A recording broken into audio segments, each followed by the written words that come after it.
السلام عليكم ورحمة الله وبركاته. إن الحمد لله إن الحمد لله نحمده ونستعينه ونستغفره ونعوذ بالله من شرور أنفسنا وسيئات أعمالنا. من يهده الله فلا مضل له ومن يضلل فلا هادي له، وأشهد أن لا إله إلا الله وحده لا شريك له، وأشهد أن محمدا عبده ورسوله. أما بعد، فإن أصدق الحديث كتاب الله، وخير الهدي هدي محمد صلى الله عليه وسلم، وشر الأمور محدثاتها، وكل محدثة بدعة، وكل بدعة ضلالة، وكل ضلالة في النار، أو كما قال عليه الصلاة والسلام. يقول الله سبحانه وتعالى: وما أرسلنا من قبلك من رسول إلا نوحي إليه أنه لا إله إلا أنا فاعبدون।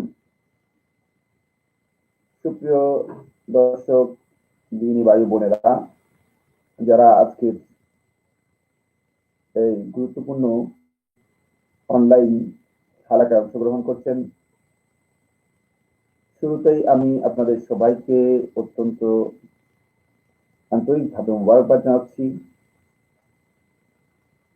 সাথে সাথে আল্লাহ রাব্বুল আলামিনের কাছে আমরা দোয়া করি, আল্লাহ সুবহানাহু ওয়া তাআলা যেন আমাদেরকে যে গুরুত্বপূর্ণ একটি বিষয় নিয়ে আমরা ইতিমধ্যে আপনাদের সাথে শেয়ার করা শুরু করেছি, এই বিষয়টি থেকে যথাযথভাবে উপকৃত হওয়ার তৌফিক দান করুন। সম্মানিত দিনী ভাই ও বোনেরা, আমরা শেখ আব্দুল্লাহ সালেহ আল বাইলান এর রচিত আল ইসবাহ ফি বায়ানি মানহাজ সালাফ ফি তারবিয়াতুল ইসলাহ এই কিতাবটির উপর অত্যন্ত গুরুত্বপূর্ণ কিছু পয়েন্টে কথা বলে আসছিলাম।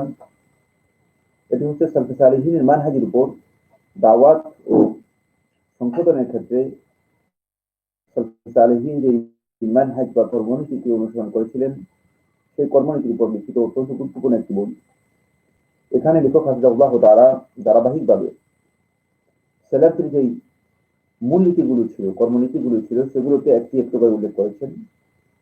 ইতিমধ্যে আমি আপনাদের সাথে গুরুত্বপূর্ণ 4টি কর্মনীতি আলোচনা করেছি। আজকের যে আলোচ্য বিষয় সেটি হচ্ছে পঞ্চম কর্মনীতি নিয়ে কথা বলবো। আমার বন্ধুগণ, আহলে সুন্নাহ ওয়াল জামাতের মূল দাওয়াতের এবং দাওয়াতের যেই মূল বিষয়, সেই মূল বিষয় হচ্ছে তারা মানুষদেরকে তাওহীদের দিকে আহ্বান করবে। তাদের দাওয়াতের শুরুই হবে মূলত তাওহীদ দিয়ে, এবং তাদের দাওয়াত হবে তাওহীদের দিকে। এই মর্মে লেখক হাফিজাহুল্লাহ তাআলা বলেন, আন্নাহুম আউয়ালু মা ইয়াদউনা ইলা তাওহীদ। সর্বপ্রথম তারা যেদিকে মানুষদেরকে আহ্বান করবে, যেদিকে মানুষদেরকে দাওয়াত দিবে, সে দাওয়াত কি হবে? তাওহীদের দিকে মানুষদেরকে তারা আহ্বান করবে। তাই দাওয়াতের ক্ষেত্রে তাদের সবচেয়ে অগ্রাধিকার যে কাজটি পাবে সেটি হচ্ছে তাওহীদ। فلا تنجح دعوة ولا تصلح عبادة إلا به। লেখক হাফিজাহুল্লাহ তাআলা তিনি বলেন যে কোন দাওয়াত, সেটা যেই ধরনের হোক না কেন, তাওহীদকে বাদ দিয়ে কোনো প্রকারের দাওয়াত সফলতা লাভ করবে না। তাওহীদকে বাদ দিয়ে সে দাওয়াতের কোনো মূল্য নেই। যদি আপনি দেখেন যে দাওয়াত দেওয়া হচ্ছে কিন্তু তাওহীদের কোনো অংশ নেই, তাওহীদের দিকে দাওয়াত দেওয়া হচ্ছে না, তাওহীদের প্রতি গুরুত্ব দেওয়া হচ্ছে না, তাহলে আপনি বুঝবেন যে এই দাওয়াত আসলেই আল্লাহওয়ালা দাওয়াত নয়, নবীওয়ালা দাওয়াত নয়। রিসালাতের যে দাওয়াত যুগে যুগে নবী এবং রাসূলগণ নিয়ে এসেছেন, সেই দাওয়াতের সাথে সামান্যতম কোনো সম্পর্ক নেই। যে যেভাবে স্লোগান দেখাতে, হরেক রকম স্লোগান দিতে পারে, অনেক রকম বক্তব্য আমাদের সমাজের মধ্যে আসতে পারে। আমার বন্ধুগণ, ভালো করে খেয়াল রাখতে হবে যে দাওয়াতের মূল হচ্ছে তাওহীদ। সুতরাং তাওহীদকে বাদ দিয়ে যদি কেউ দাওয়াতের জন্য তার ব্যক্তিগত কোন সিদ্ধান্ত গ্রহণ করেন বা দাওয়াতের কোন নতুন কোন কৌশল গ্রহণ করেন, নতুন কোন কর্মনীতি গ্রহণ করেন, সেটি ভুল। সেটি সালাফদের, আহলে সুন্নাহ ওয়াল জামাতের যে মানহাজ রয়েছে, যে কর্মনীতি রয়েছে, এই কর্মনীতির পরিপন্থী। অনুরূপভাবে তিনি বলেছেন, যেমনি ভাবে তাওহীদ ছাড়া কোনো ইবাদতের মানে আসবে না। ওয়ালা তাসলুহু ইবাদাতুন ইল্লা বিহ। তাওহীদকে উপেক্ষা করে যদি কেউ মনে করে থাকেন যে তিনি যে ইবাদত করছেন, ইবাদতটা অত্যন্ত গুরুত্বপূর্ণ ইবাদত, তাহলে বুঝতে হবে যে তার ইবাদতও যথাযথ হয়নি, সঠিক হয়নি। তাই এই বক্তব্যের মাধ্যমে, এই মূলনীতির মাধ্যমে আমাদের কাছে একটি বিষয় স্পষ্ট প্রমাণিত হচ্ছে, যে বিষয়টা হলো এই, যদি আমরা আমাদের দাওয়াতি মিশনকে শুরু করতে চাই, দাওয়াত এবং সংশোধন সংস্কারের কাজকে যদি কেউ করতে চান, তাহলে তার জন্য প্রথম যে ওয়াজিব হচ্ছে সেটা হচ্ছে তিনি আউয়াল মা ইয়াবদাউ বিহ, মানে সর্বপ্রথম যে কাজটি তিনি দিয়ে শুরু করবেন সে কাজটি হচ্ছে তৌহিদের দিকে তিনি লোকদেরকে আহ্বান করবেন এবং তৌহিদের দাওয়াত দিবেন। তার দাওয়াত হবে তৌহিদ ভিত্তিক, তার দাওয়াতের বেস হবে তৌহিদ এবং তৌহিদের দিকে তিনি দাওয়াত দিবেন। তৌহিদ কাকে বলা হয় থাকে সেটা আমরা জানি। হবে তৌহিদ হচ্ছে ইফরাদুল্লাহ তাআলা বিল ইবাদা, যে ইবাদতের ক্ষেত্রে আল্লাহ রাব্বুল আলামিনকে এক ও একক অদ্বিতীয় সাব্যস্ত করার নাম হচ্ছে তৌহিদ। সুতরাং কোন ব্যক্তি যদি আল্লাহ রাব্বুল আলামিনকে ইবাদতের ক্ষেত্রে একক অদ্বিতীয় সাব্যস্ত করতে না পারে, তাহলে তিনি তাওহীদ বুঝেননি, তিনি তাওহীদ বুঝেননি। লেখক হাফিজাহুল্লাহ তাআলা এর জন্য অনেকগুলো দলিল উল্লেখ করেছেন। প্রথম দলিল হচ্ছে আল্লাহ সুবহানাহু ওয়া তাআলা কোরআন কারীম সূরা আম্বিয়া এর 25 নম্বর আয়াতের মধ্যে ইরশাদ করেন, সূরা আম্বিয়া এর 25 নম্বর আয়াতের মধ্যে আল্লাহ তাআলা বলেন, ওয়ামা আরসালনা মিন ক্বাবলিকা মির রাসূলিন ইল্লা নূহী ইলাইহি, যে আপনার আগে যত রাসূলকে আমি প্রেরণ করেছি, আল্লাহ তাআলা বলতেছেন আপনার আগে যত রাসূলকে আমি প্রেরণ করেছি তাদের সকলের কাছে আমি এই ওহী দিয়েছি, আন্নাহু লা ইলাহা ইল্লা আনা, যে আমি ছাড়া আর কোনো সত্যিকার ইলাহ নেই, ফা'বুদুন, সুতরাং তোমরা কেবলই আমার ইবাদত করো, ফা'বুদুন, কেবলই তোমরা আমার ইবাদত করো। এই ইবাদত হচ্ছে তাওহীদের মূল কথা। অনেকে মনে করে থাকেন যে এখানে তাওহীদ শব্দ নেই, যিনি আসলে সালাফদের মানহাজ বুঝতে পারেননি এবং সালাফদের কোরআনে কারীম ও রাসূলুল্লাহ সাল্লাল্লাহু আলাইহি ওয়াসাল্লাম হাদিসের বক্তব্য যিনি বুঝতে পারেননি, তিনি বুঝতে পারেননি যে তাওহীদ কাকে বলা হয় থাকে। তা'বুদুন এখানে ফাওয়াহিদুন, সুতরাং তোমরা তাওহীদকে বাস্তবায়ন করো। তাওহীদুল ইবাদা এর মূল কথা হচ্ছে এই জায়গায়। তাই সালাফদের মানহাজ হচ্ছে তারা নবী এবং রাসূলদেরকে আল্লাহ সুবহানাহু ওয়া তাআলা যে নির্দেশ দিয়ে আল্লাহ রাব্বুল আলামিন প্রেরণ করেছেন, রিসালাত এবং নবুয়তের মূল মিশনকে আল্লাহ রাব্বুল আলামিন যেই কাজের উপর ভিত্তি করেছিলেন সেটি হচ্ছে তাওহীদ। আর এই দাওয়াতই শুরু হবে তাওহীদের মাধ্যমে, এই দাওয়াতের ভিত্তি হবে তাওহীদের উপর। সুতরাং তাওহীদ নেই যেখানে, বুঝতে হবে যে সেই দাওয়াতের মধ্যে ভুল আছে, বিস্তৃত আছে। দ্বিতীয় নম্বর দলিল হচ্ছে সূরা আশ-শূরা 13 নম্বর আয়াতের মধ্যে আল্লাহ সুবহানাহু ওয়া তাআলা বলেন, এই আয়াতটি আমাদের অনেকের কাছে পরিচিত। আমরা অনেকেই আয়াতকে দলিল হিসেবে গ্রহণ করার জন্য চেষ্টা করি এবং নিজেদের সপক্ষে নিজেদের বিভিন্ন বক্তব্যের উপর, নিজেদের মন গড়া বিভিন্ন ধারণার উপর আজকে আমরা দলিল হিসেবে পেশ করার জন্য চেষ্টা করে থাকি। আসুন দেখি আল্লাহ সুবহানাহু ওয়া তাআলা এই আয়াতের মধ্যে কি বলেছেন, আমরা আসলে এটাকে কি ব্যাখ্যা করে থাকি, সেটা খুব ভালো করে আমাদের বোঝা দরকার।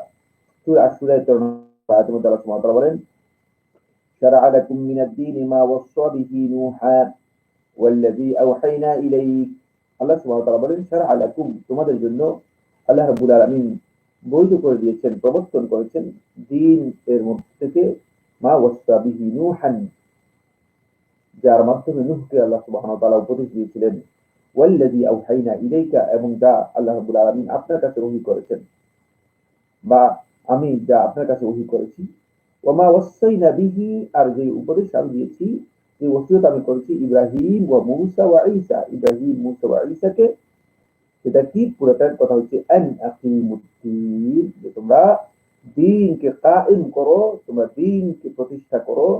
দ্বীনকে কায়েম, দ্বীন বলতে এখানে মূলত তাওহীদকে বোঝানো হয়েছে। ওয়ালা তাতাফাররাকু ফীহি, আর এই ক্ষেত্রে তোমরা বিচ্ছিন্ন হইও না, এক্ষেত্রে তোমরা বিভিন্ন দল উপদলে বিভক্ত হইও না। কারণ এরপরে আল্লাহ তাআলা বলেন, কাবুরা আলাল মুশরিকিনা মা তাদউহুম ইলাইহি, কঠিন হয়ে যায় মুশরিকদের উপর, মুশরিকদের উপর বার্ডেন হয়ে যায়, কষ্টকর হয়ে যায়, মা তাদউহুম ইলাইহি, আপনি তাদেরকে যেদিকে আহ্বান করতেছেন সেটি তাদের উপর কঠিন হয়ে যায়। তাহলে বোঝা গেল যে মানে আগে যে আন আকিমুদ্দীনের কথা বলা হচ্ছে, সেখানে স্পষ্ট করে দিয়েছেন আল্লাহ সুবহানাহু ওয়া তাআলা মুশরিকদেরকে যেদিকে নবী এবং রাসূলগণ আহ্বান করেছেন সেটি ছিল তাওহীদ, তাওহীদের দিকে আহ্বান করা হচ্ছে। যে এই কাজটি, যে নির্দেশটি আল্লাহ সুবহানাহু ওয়া তাআলা যুগে যুগে নবী এবং রাসূলদেরকে দিয়েছেন দ্বীন কায়েমের জন্য, তাওহীদকে প্রতিষ্ঠা করার জন্য, তাওহীদকে মানুষের সামনে তুলে ধরার জন্য, এই কাজটি মুশরিকদের উপর অনেক কঠিন। এরপর আল্লাহ সুবহানাহু ওয়া তাআলা বলেন আল্লাহু ইয়াজতাবি ইলাইহি মান ইয়াশা ওয়া ইয়াহদি ইলাইহি মান ইউরিদ। আল্লাহ রাব্বুল আলামিন যাকে ইচ্ছা করেন তিনি তার দিকে হিদায়াত দান করে থাকেন, যাকে ইচ্ছা করেন তিনি তার জন্য মনোনয়ন করে থাকেন। ওয়া ইয়াহদি ইলাইহি মান ইউরিদ, এবং তার দিকে হিদায়াত দিয়ে থাকেন যাকে মান ইউরিদ, যে আল্লাহ তাআলার কাছে প্রত্যাবর্তন করে থাকে, যে আল্লাহ তাআলার কাছে ফিরে আসে। এই আয়াত থেকে যেটা আমরা বুঝতে পেরেছি সেটা হচ্ছে এটা আল্লাহর পক্ষ থেকে এমন একটি নির্দেশ, যে নির্দেশ আল্লাহ সুবহানাহু ওয়া তাআলা যুগে যুগে নূহ আলাইহিস সালাতু ওয়াস সালাম থেকে শুরু করে উলুল আজম যে সমস্ত নবী এবং রাসূল ছিলেন, আল্লাহ সুবহানাহু ওয়া তাআলা সবাইকে এই নির্দেশ দিয়েছেন যাতে করে তাওহীদকে সত্যিকার অর্থে আমরা মানুষের কাছে তুলে ধরতে পারি এবং তাওহীদের দাওয়াত মানুষের কাছে পৌঁছাতে পারি। এরপরে ৩ নম্বর যে দলিল সেটি হচ্ছে সূরাতুল আনআমের ৮৮ নম্বর আয়াতে আল্লাহ সুবহানাহু ওয়া তাআলা বলেন ওয়ালাউ আশরাকু লাহাবিতা আনহুম মা কানু ইয়ামালুন। আল্লাহ সুবহানাহু ওয়া তাআলা বলেন ওয়ালাউ আশরাকু, যদি তারা শিরক করে, লাহাবিতা আনহুম মা কানু ইয়ামালুন, তাহলে তারা যা আমল করেছিল তাদের সমস্ত আমল বরবাদ হয়ে যাবে, নষ্ট হয়ে যাবে। এই আয়াত থেকে বোঝা যাচ্ছে যদি তাওহীদকে কেউ উপেক্ষা করে তাহলে সে শুধু ক্ষতিগ্রস্ত হবে তার নয়, তার সমস্ত আমল বরবাদ হয়ে যাবে। আল্লাহর সন্তুষ্টির জন্য, আল্লাহ রাব্বুল আলামিনের রিজামন্দির জন্য, আল্লাহ রাব্বুল আলামিনের ভালোবাসার জন্য সে যত আমল করেছে সমস্ত আমলই আল্লাহ সুবহানাহু ওয়া তাআলা তার বরবাদ করে দেবেন, নষ্ট হয়ে যাবে। একই বক্তব্য সূরাতুল জুমারের 65 নম্বর আয়াতের মধ্যে আল্লাহ সুবহানাহু ওয়া তাআলা বলেছেন লাইন আশরাকতা লায়াহবাতান্না আমালুক।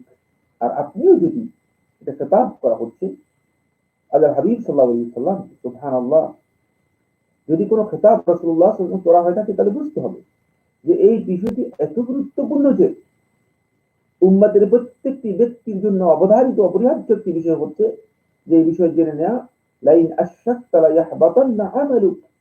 আর যদি আপনি শিরক করে থাকেন, যদি আপনি কোনো কারণে শিরকে লিপ্ত হন, তাহলে লায়াহবাতান্না আমালুক, আপনার আমল পরিপূর্ণরূপে বরবাদ হয়ে যাবে, নষ্ট হয়ে যাবে। ওয়ালা তাকুনান্না মিনাল খাসিরিন, এবং আপনি ক্ষতিগ্রস্তদের মধ্যে অন্তর্ভুক্ত হয়ে যাবেন, আপনি ক্ষতিগ্রস্ত হয়ে যাবেন। সুবহানাল্লাহ। রাসূল যদি ক্ষতিগ্রস্ত হয়ে যায় তাহলে আমরা যারা উম্মতের মধ্যে রয়েছি তাহলে আমাদের দশা কি হবে? একটা এই বিষয়টি আমাদেরকে পরিপূর্ণরূপে বিবেচনা করার দরকার রয়েছে। এই জন্য আল্লাহ সুবহানাহু ওয়া তাআলা যুগে যুগে এই দাওয়াতের মিশন এর মধ্যে আল্লাহ সুবহানাহু ওয়া তাআলা যেহেতু তাওহীদের মাধ্যমে নবী এবং রাসূলদেরকে প্রেরণ করেছেন, সকল যুগেই নবী এবং রাসূলগণ যে দাওয়াত দিয়েছেন, ওয়াকালা ইয়া কওমি আ'বুদুল্লাহ মা লাকুম মিন ইলাহিন গায়রুহু, নবী এবং রাসূলগণ এই দাওয়াত দিয়েছেন, ইয়া কওমি আ'বুদুল্লাহ, হে আমার সম্প্রদায়ের লোকেরা, আ'বুদুল্লাহ, তোমরা আল্লাহ রাব্বুল আলামিনের ইবাদত করো।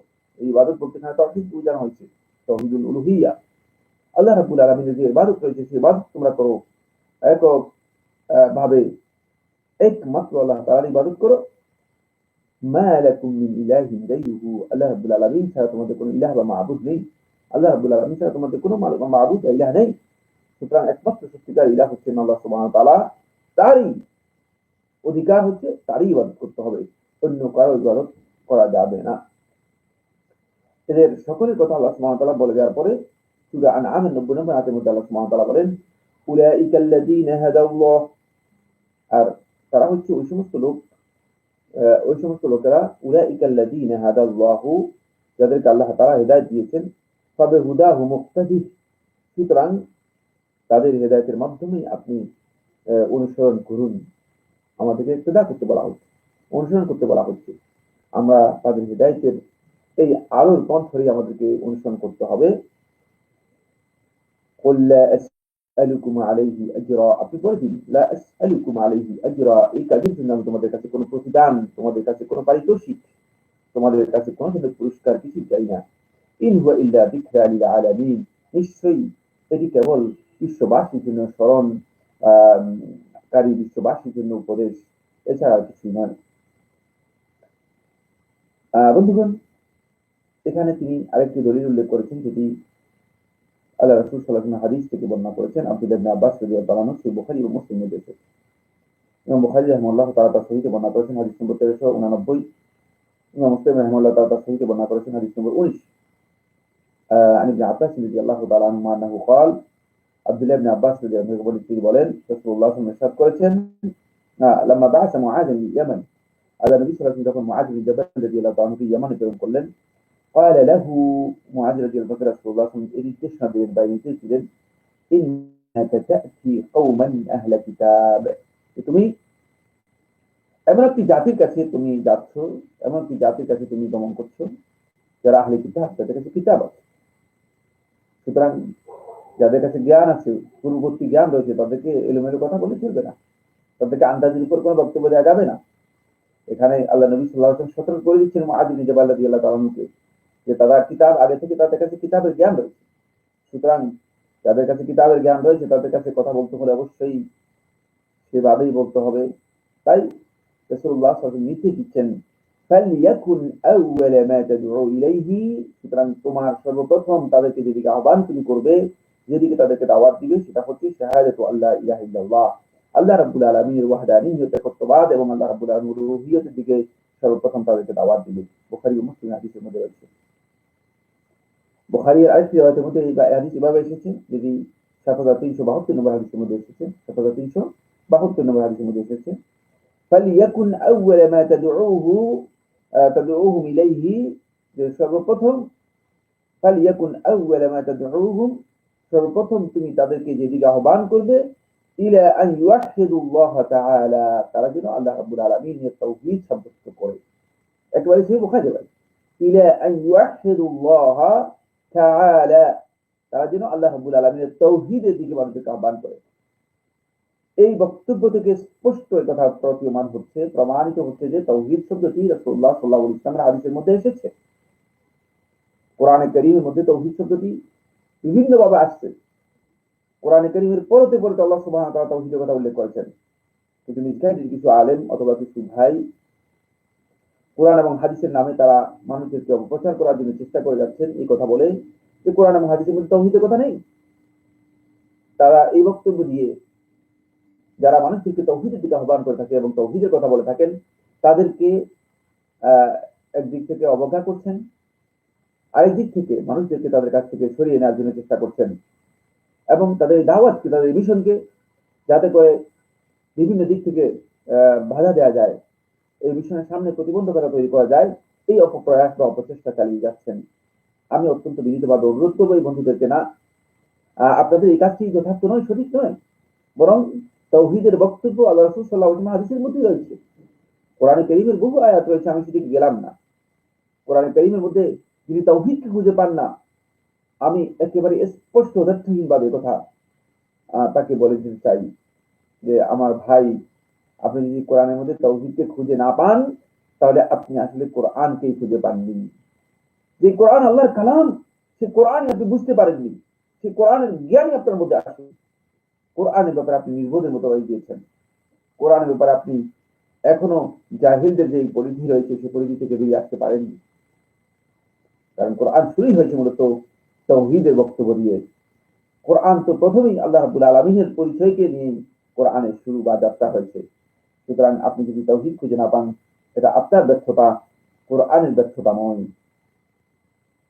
কেউ যদি হেদায়েতের রাস্তা তিনি খুঁজে না পান, আর তিনি যদি বলেন যে এটা আল্লাহ তাআলার ব্যর্থতা, তিনি যদি মনে করে থাকেন যে এটি রাসূলুল্লাহ সাল্লাল্লাহু আলাইহি ওয়াসাল্লামের ব্যর্থতা, নাউযুবিল্লাহি মিন যালিক, তিনি যদি মনে করে থাকেন যে এটি আলেম উলামাদের ব্যর্থতা, আমি অত্যন্ত বিনয়ের সাথে সেই ভাই বন্ধুকে বলবো যে না, এই ব্যর্থতা আপনার ব্যর্থতা, এটি ইসলামের ব্যর্থতা নয়, আলেম ওলামাদের ব্যর্থতা নয়, আল্লাহ এবং তার রাসূলের ব্যর্থতা নয়, নাউযুবিল্লাহি মিন যালিক। কারণ আপনি যদি ব্যর্থ হন, আপনি জাহান্নামী হবে। সুতরাং আপনাকে আপনার বিষয়টি সিদ্ধান্ত করতে হবে, আপনাকে আপনার বিষয়ে জানতে হবে। তাই এই তাওহীদের বিষয় এত গুরুত্বপূর্ণ কেন, এত গুরুত্ব কেন, এই বিষয়টি আমাদেরকে জানতে হবে আমার বন্ধুগণ। এক নম্বর বিষয় হচ্ছে, এই তাওহীদ হচ্ছে আউয়ালু মা ইউখাতাবু বিহিল আবদ,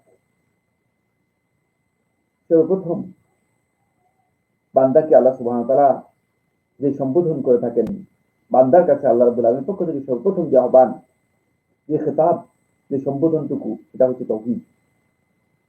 তাই আহলুল কিতাব এবং আহলুল কুফরকে যদি আপনি ইসলামের মধ্যে আনতে চান, অমুসলিমদেরকে যদি ইসলামের আহ্বান করতে চান, ইহুদি খ্রিস্টানদেরকে যদি ইসলামের দিকে আহ্বান করতে চান, তাহলে আপনাকে সর্বপ্রথম তাওহীদের দিকে মানুষদেরকে আহ্বান করতে হবে, রাখতে হবে। এটা অত্যন্ত গুরুত্বপূর্ণ বিষয়।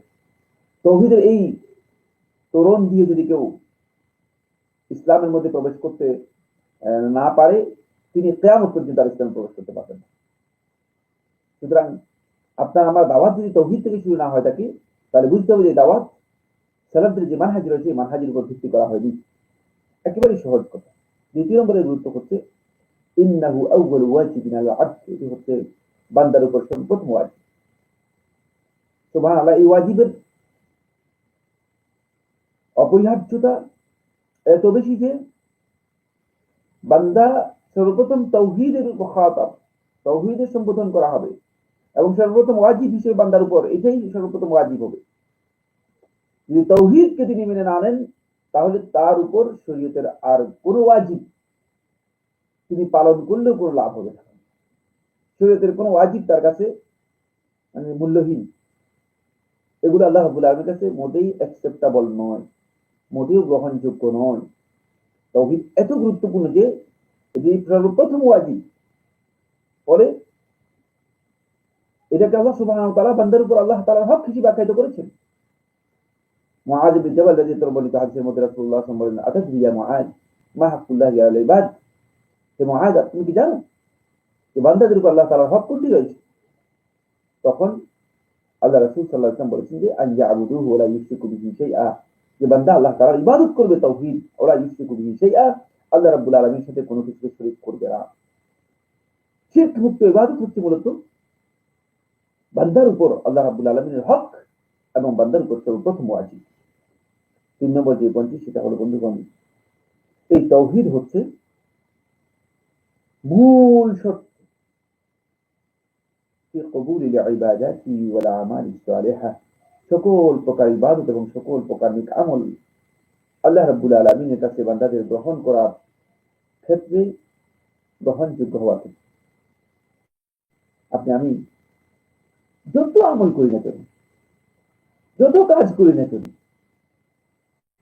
এই নেক আমলগুলো, এই ইবাদতগুলো আল্লাহ রাব্বুল আলামিনের কাছে কোনোটাই মোটেও মূল্যহীন হয়ে যাবে, কোনোটাই মোটেই গ্রহণযোগ্য হবে না। সবটাই মূল্যহীন হয়ে যাবে যদি আমরা তাওহীদটাকে ঠিক করতে না পারি, তাওহীদ ঠিক না। তাই এই জন্য দাওয়াতের প্রায়োরিটি ভাবে যে কাজটি সেটা হচ্ছে তাওহীদ থেকে শুরু হবে। এরপরে 4 নম্বর যে পয়েন্ট সেটা হলো নবী এবং রাসূলদের, এই কারণেই দাওয়াত আপনি দেখেন নবী এবং রাসূলগণ অন্য কোনো দাওয়াত কখনো দিয়েছেন কোরআন সাক্ষ্য দেয় না। আপনি কোরআন পুরাটাই পড়ুন।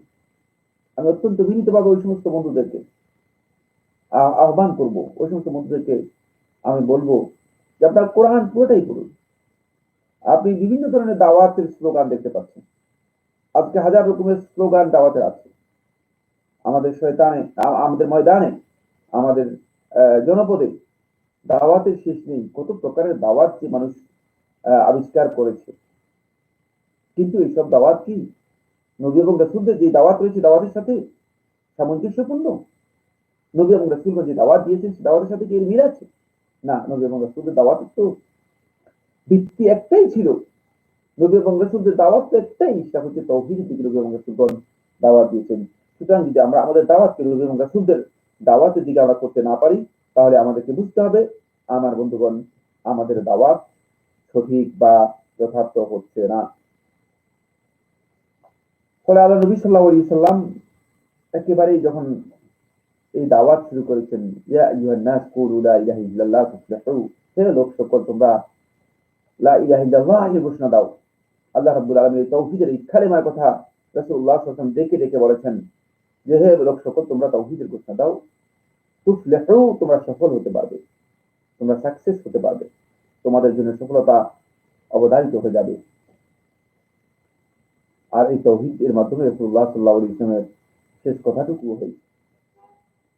একটু ভালো করে দেখুন, সহিহ বুখারী এবং মুসলিমের হাদিস, যে হাদিস ইমাম বুখারী রাহমাতুল্লাহ তাআলা সহিহ বর্ণনা করেছেন, হাদিস নম্বর 1265, মুসলিম রাহমাতুল্লাহ তাআলা সহিহ বর্ণনা করেছেন হাদিস নম্বর 425। উম্মুল মুমিনিন আয়েশা রাদিয়াল্লাহু তাআলা থেকে বর্ণিত, তিনি বলেন লাম্মা নুজিলা বিরাসূলিল্লাহ সাল্লাল্লাহু আলাইহি ওয়াসাল্লাম, যখন আল্লাহ রাসূল সাল্লাল্লাহু আলাইহি ওয়াসাল্লামের উপর একেবারে এই মৃত্যুর শয্যায় যখন আল্লাহ রাসূল সাল্লাল্লাহু আলাইহি ওয়াসাল্লাম শেষ সায়ান্নে পৌঁছে গেলেন, রাসূলুল্লাহ সাল্লাল্লাহু আলাইহি ওয়াসাল্লাম বেহুশ হয়ে যাওয়ার মতো অবস্থা হলো। তাফিকা ইয়াতরাহু খামিসাতান লাহু আলা ওয়াজহি। রাসূলুল্লাহ সাল্লাল্লাহু আলাইহি ওয়াসাল্লাম, তার একটি চাদর ছিল, একটি কালো স্টেপ বিশিষ্ট চাদর রাসূলুল্লাহ সাল্লাল্লাহু আলাইহি ওয়াসাল্লাম ছিল। এই চাদরে আল্লাহ রাসূল সাল্লাল্লাহু আলাইহি ওয়াসাল্লাম চাদর দিয়ে তার মুখ ঢেকে দিচ্ছিলেন। ফাইজা তাম্মা বিহা কাশাফাহা। যখন আল্লাহ রাসূল সাল্লাল্লাহু আলাইহি ওয়াসাল্লাম একটু হালকা বোধ করলেন, রাসূলুল্লাহ সাল্লাল্লাহু আলাইহি ওয়াসাল্লাম একটু কষ্ট থেকে হালকা বোধ করলেন, কাশাফাহা, চাদরকে রাসূল সাল্লাল্লাহু আলাইহি ওয়াসাল্লাম সরিয়ে নিলেন। ফাকালা, এই অবস্থায় আল্লাহ নবী সাল্লাল্লাহু আলাইহি ওয়াসাল্লাম বললেন, ওহু কাযালিক, এই অবস্থায় আল্লাহ নবী সাল্লাল্লাহু আলাইহি ওয়াসাল্লাম বললেন, লা'নাতুল্লাহি আলাল ইয়াহুদি ওয়ান নাসারা, ইহুদি এবং খ্রিস্টানদের উপর আল্লাহ রাব্বুল আলামিনের লানত, আল্লাহ রাব্বুল আলামিনের অভিশাপ, আল্লাহ রাব্বুল আলামিনের রহমত থেকে তারা বঞ্চিত হোক, বিতাড়িত হোক। ইত্তাখাযু কুবুর আম্বিয়াহি মাসাজিদ, তারা তাদের নবীদের কবরগুলোকে তারা মসজিদের সিজদার জায়গায় পরিণত করে নিয়েছে, মসজিদে রূপান্তরিত করেছে। তারা কবর পূজায় লিপ্ত হয়ে গিয়েছে। আজকে যারা কবর পূজায় রয়েছেন তারা একটু খুব ভালো করে খেয়াল করুন। আল্লাহ রাসূল সাল্লাল্লাহু আলাইহি ওয়াসাল্লাম একেবারে শেষ সায়ান্নে, জীবনের শেষ সায়ান্নে রাসূলুল্লাহ সাল্লাল্লাহু আলাইহি ওয়াসাল্লাম যেই কথাটি বলে রাসূলুল্লাহ সাল্লাল্লাহু আলাইহি ওয়াসাল্লাম শেষ সায়ান্নে গিয়েছিলেন, সেটি হচ্ছে এটি যে রাসূলুল্লাহ সাল্লাল্লাহু আলাইহি ওয়াসাল্লাম শিরক থেকে কিয়ামত পর্যন্ত অনাগত উম্মতকে আল্লাহর হাবিব সাল্লাল্লাহু আলাইহি ওয়াসাল্লাম সতর্ক করতেছিলেন, ইউহাদ্দিরু মিম্মা সানাউ, আর পূর্ববর্তী ইহুদি এবং খ্রিস্টানরা যা করেছে সে কাজ থেকে তিনি সতর্ক করতেছিলেন উম্মতকে। ইউহাদ্দিরু মিম্মা সানাউ, তারা যে কাজটি করেছে শিরকের, সে কাজ থেকে রাসূলুল্লাহ সাল্লাল্লাহু আলাইহি ওয়াসাল্লাম সতর্ক করতেছিলেন। ওয়ালাউলা যালিকা, তারপরে আয়েশা রাদিয়াল্লাহু তাআলা বলেন, ওয়ালাউলা যালিকা, এই আশঙ্কা যদি, এই ভয় যদি না থাকতো, লা উবরিজা কবরুহু, রাসূলুল্লাহ সাল্লাল্লাহু আলাইহি ওয়াসাল্লামের কবরকে আরেকটু বড় করা হতো, আরেকটু প্রকাশ্য করে দেওয়া হতো। কেউ কেউ বলেছেন লা উবরিজা কবরুহু, রাসূল সাল্লাল্লাহু আলাইহি ওয়াসাল্লাম কবরটাকে বাহিরে দেওয়া হতো, রাসূল সাল্লাল্লাহু আলাইহি ওয়াসাল্লাম কবরকে ঘরের মধ্যে দেওয়া হয়েছে। আর কেউ কেউ বলেছেন এই ব্যাখ্যার মধ্যে লা উবরিজা কবরুহু, যে রাসূল সাল্লাল্লাহু আলাইহি ওয়াসাল্লাম কবরকে একটু মানে উঁচা করে দেওয়া হতো, উঁচা করে দেওয়া হতো। গায়রা আন্নাহু খাশিয়া আন ইত্তাখাযা মাসজিদা, রাসূলুল্লাহ সাল্লাল্লাহু আলাইহি ওয়াসাল্লাম ভয় করেছিলেন, আশঙ্কা করেছিলেন, ইত্তাখাযা মাসজিদা, যে তার কবরকে সিজদার জায়গায় পরিণত করা হবে, তার কবরকে মসজিদে রূপান্তরিত করা হবে, তার কবরে গিয়ে সিজদা করা হবে। এই আশঙ্কা আল্লাহ রাসূল সাল্লাল্লাহু আলাইহি ওয়াসাল্লাম করেছিলেন। একেবারেই শেষ সায়ান্নে আল্লাহ নবী সাল্লাল্লাহু আলাইহি ওয়াসাল্লাম যে বক্তব্যগুলো রয়েছে, সেই বক্তব্যগুলোর একটি বক্তব্য হচ্ছে এটি, যেটি উম্মুল মুমিনিন আয়েশা রাদিয়াল্লাহু তাআলা বর্ণনা করেছেন। বন্ধুগণ, এখান থেকে আমরা যে কথাটি বুঝতে পেরেছি সেটা হচ্ছে একটাই, সেটা হলো আল্লাহ হাবিব সাল্লাল্লাহু আলাইহি ওয়াসাল্লাম জীবনের শেষ মুহূর্ত পর্যন্ত যেভাবে তাওহীদের দাওয়াত দিয়ে শুরু করেছেন, জীবনের শেষ মুহূর্ত পর্যন্ত আল্লাহ রাসূল সাল্লাল্লাহু আলাইহি ওয়াসাল্লাম তাওহীদের দাওয়াতের মাধ্যমে শেষ করেছেন, তাওহীদের দাওয়াতের মাধ্যমে শেষ করেছেন। তাই আমরা যদি আমাদের এই দাওয়াতকে তাওহীদের মাধ্যমে শেষ করতে না পারি, এবং তাওহীদের ব্যাপারে যদি আমাদের তাওহীদের মাধ্যমে শুরু না হয় এবং তাওহীদের মাধ্যমে শেষ না হয় থাকে, তাহলে বুঝতে হবে আমাদের দাওয়াতের শুরু হচ্ছে তাওহীদ, আমাদের দাওয়াতের শেষ হচ্ছে তাওহীদ, আমাদের দাওয়াতের ভিত্তি হচ্ছে তাওহীদ, এবং আমাদের দাওয়াতের পুরা পদ্ধতি হচ্ছে তাওহীদ ভিত্তিক। যদি এমনটি না হয়ে থাকে, তাহলে বুঝতে হবে যে এই দাওয়াত মূলত আল্লাহ রাসূল সাল্লাল্লাহু আলাইহি ওয়াসাল্লাম যে দাওয়াত দিয়েছেন, সেই দাওয়াতের সাথে দাওয়াতের মিল নেই, এই দাওয়াতের মিল নেই। এই জন্য আমাদেরকে সতর্কতা অবলম্বন করতে হবে। ফলে ইমাম মুজাদ্দিদ শেখ মোহাম্মদ বিন সুলাইমান তামিমি রাহমাতুল্লাহ আলাইহি, তিনি তাওহীদের দাওয়াতের ক্ষেত্রে যারা তাওহীদের বিপরীত মানে দাওয়াতকে যারা প্রমোট করতে চান, অথবা তাওহীদের দাওয়াতে যারা বিরুদ্ধাচরণ করেছেন, তাদের একটি লিস্ট তৈরি করেছেন শেখ ইমাম মুহাম্মদ ইবনে আব্দুল ওয়াহ্হাব রাহিমাহুল্লাহ তাআলা। তিনি ৮ লোককে বলেছেন যে এরা মূলত তাওহীদের দাওয়াত থেকে বিচ্যুত, অথচ এরা তাওহীদের কথা বলে। কেউ কেউ কেউ কেউ তাওহীদকে গ্রহণ করে, কেউ কেউ ঈমান এবং আমলের কথা বলে থাকে, কিন্তু তারা তাওহীদ থেকে বা তাওহীদের দাওয়াত থেকে বিচ্যুত। আমার বন্ধুগণ, এটা খুব ভালো করে আমাদের সবাইকে জেনে নিতে হবে। এরা কিন্তু সবাই তাওহীদ বিরোধী নয়, এরা সবাই মুশরিক নয়, এরা সবাই ইসলাম বিদ্বেষী নয়, এরা সবাই কাফের নয়, কিন্তু এরা তাওহীদের যে ধারণা রয়েছে, কনসেপ্ট রয়েছে, এই কনসেপ্টের বিরোধী। ফলে শেখ রাহিমাহুল্লাহ তাআলা বলেন তাওহীদের বিপরীত হচ্ছে মূলত আমরা জানি শিরক। আর তাওহীদকে যিনি অনুসরণ করে থাকেন তাকে বলা হয় তাকে মুওয়াহহিদ, আর শিরককে যিনি অনুসরণ করে থাকেন তিনি হচ্ছে মুশরিক।